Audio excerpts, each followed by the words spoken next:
Hi, and welcome to your June MyPath MiniCast. I am one of your hosts, John Soderberg, along with my co-host, Tenecia Pyle. And here are your monthly awareness highlights.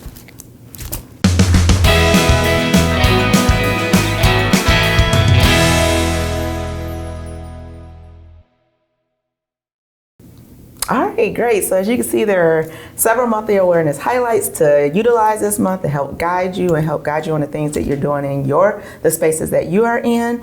As you notice, again, like I said, there are several, but we're going to just focus on two this month and kind of just give some brief education and talk about some of the things that we're doing in the community. So I'm going to start off with that this month we are celebrating Juneteenth. So on June 19th, 1865, enslaved African Americans in Texas were told that they were free.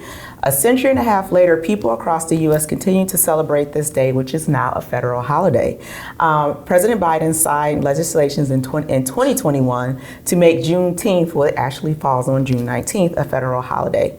There are a lot of social injustices, civil unrest, and protests that happened in 2020 that sparked renewed nationwide interest, calls to action, and a push to make Juneteenth a federal holiday, which happened on June 17th of 2021.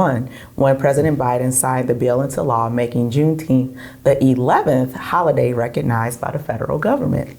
Juneteenth is also known as Freedom Day or Emancipation Day. Although the Emancipation Proclamation was signed on June 1st, 1863, it wasn't until June 19th that the word spread to June 19th, 1865, that the word spread to the last enslaved Black Americans in Galveston, Texas. Galveston still to this day has remained a busy site for Juneteenth events. Over the years, many Americans make a pilgrimage there yearly for this historic date. MyPath will be attending Juneteenth celebrations in Lafayette, and we actually are a proud sponsor again this year of the Juneteenth celebration in Lafayette. That will actually be observed on the Saturday before, so on June 17th, out at Columbian Park. It'll be from noon to 4 p.m. And we look forward to even having our local operating company, TC Harris School and Academy, come back out again and be active participants. We are also looking to finalize the plans to see if we will be returning to Milwaukee's Juneteenth, which theirs is the 52nd Juneteenth celebration that city will be holding, and to return as corporate booth sponsors. We're still kind of trying to finalize some plans on that, so we're not quite slated for it, but we really do look forward to returning this year to make sure that we can be there. And Milwaukee Juneteenth is actually the longest running Juneteenth celebration in the country. So it's really a big deal. They have a lot of participants. I think last year they had well over 40,000 attendees. So it's very, very huge celebration, and we look forward to returning. And also just be sure to check out those monthly awareness highlights for more details about Juneteenth history. Just go into the Ready app, you know what to do. Find that monthly awareness highlight folder in there and get that information. Just some other exciting things that, actually I'll end with that. I'll turn it over to you and let you talk about Pride. All right, well, thanks. Yes, as a spoiler from Tenecia there, June is also Pride Month, which is a very important and dear and month to the LGBTQ plus community and of course our allies as well. We have already at this point attended the Milwaukee Pride event, which was from June 1st into the 3rd. Don't worry though for our Indiana folks, we will be attending the Lafayette Outfest, but that happens always later in the year, typically in August. I think we like when our town gets a little bit more busy when all the students come back to school, so we wait a little, but we'll be there as well. That's always a great turnout. Typically, the Pride in Milwaukee has about 40,000 people also. So with that and Juneteenth happening this month, there's apparently at least a good group of 40,000 people in Wisconsin that love to turn out to party. Yeah. So that's always great events. Some of the things we get questioned around a lot of time during Pride Month is why Pride, right? Because I think a lot of people tend to take the word pride negatively because it has some negative connotations. So why do we look at pride? And really, the LGBTQ plus community embraces the concept of pride because by and large, they have been told and or have felt ashamed by their identities for good large portions of their lives. There's still portions of our lives in which we have to remain closeted or secretive or at the very least reserved and conservative and maybe not openly expressive and sharing in our authentic self. So pride really is that time to embrace and celebrate the diversity of human beings in their entirety and also uplift and amplify those LGBTQ plus voices. It's time to celebrate how far we've come, as well as how far we still have yet to go, because there's much work to be done. Pride events really are events about human rights, right? That's what we're really there to celebrate. And it is a time to celebrate and just raise those awarenesses. And there's things people can do even in the office, in the MyPath ecospace. We encourage anybody to display pride flags, symbols, pins, stickers, share your pronouns, business cards, emails, just personally when you speak with somebody. Attend a pride event. There's still some that will be going on, even though Milwaukee is past. Kenosha will be having pride coming up towards the end of June, beginning of July. And then, of course, the Lafayette Pride event will be happening as well. So we'll be able to attend those. And you can always join us at the LGBTQ plus Pathfinder meeting, which happens on the third week of the month, the third Tuesday of the month. You're more than welcome to join us there, where we will be discussing this month in particular, Pride specifically, and we typically also make it a celebration. We'll have some door prizes. We'll usually have a fairly good time. We haven't fully planned everything yet, so there's more surprises to come about that. But it is a big month. And why June got associated, sort of the little history lesson with Pride, is that it really started when the gay movement kind of started in the 1960s, so specifically 1969. So there were the Stonewall riots that took place beginning on June 28th of 1969, when police would historically and typically raid spaces in which LGBTQ plus individuals would meet and congregate, arrest them, criminalize them.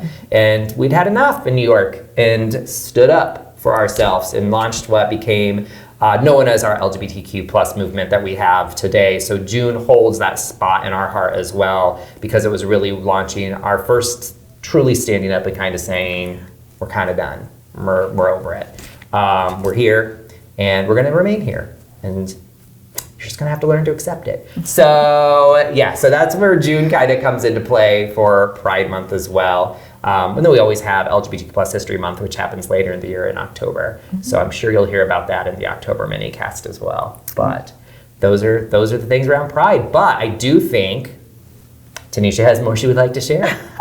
Just a little something, because we've been busy this past month in the month of May. So I just want to kind of highlight and let people know some of the things that MyPath has been involved in. So this past month, MyPath has been on a roll and present at a number of conferences this past month. So at Northwestern University with the Association of Children Residential Centers, so ACRC, and with the Wisconsin Association of People Supporting Employment First. So that's WAPSE, sharing about DEI strategies and all the great work that is being done at MyPath and a lot of the things that are being done with our Pathfinder group. So like John said, you can join any Pathfinder group that third week of the month.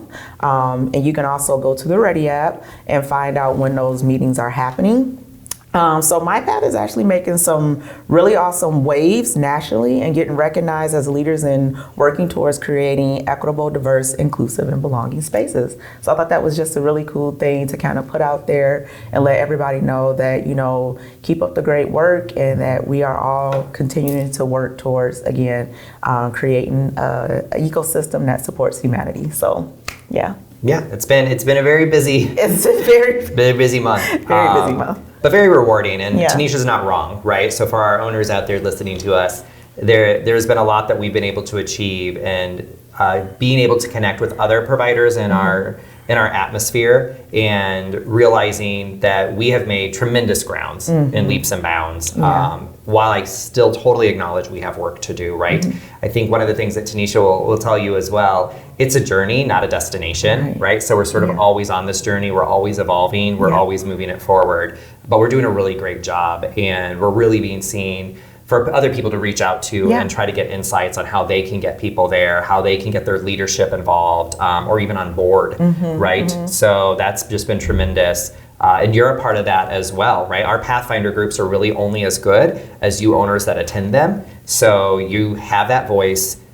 Please, please, please continue to come. Encourage your fellow co-owners to come to them as well, because it does provide a space, provides a voice, steers what we're doing, makes tremendous impact on MyPath, from policy to procedure to decision making. And you can have a voice and a seat at that table, because literally everyone is welcome. So find the time, find the space, and attend those meetings. And if you, for some reason, don't have info on them, it can always be found in the Ready app. In the Ready app resource folder, there is a DEI folder. You can find all Pathfinder information there, from meeting minutes to agendas to when the meetings happen to who the leaders are if you want to reach out to them. So please feel free to do that, and please do. Right? We look forward to hearing from people. Yeah, and all of the notes are in there. So even if you miss a meeting, you can go back and read what was going on in the meeting. And we also have the Pathfinder communities, we do. Which means that you can jump into that space and sign up to be a part of that. So even if there's things that are going on in between the meetings because you didn't get a chance to make one, you can actually get into that community and connect with the other community members for those respective groups. So lots of ways to connect, lots of ways to engage, lots of ways to have your voice heard and have your voice help make an impact across MyPath. So thank you guys so much. Yeah, thank you. Yeah, we'll see you next month. See you next month.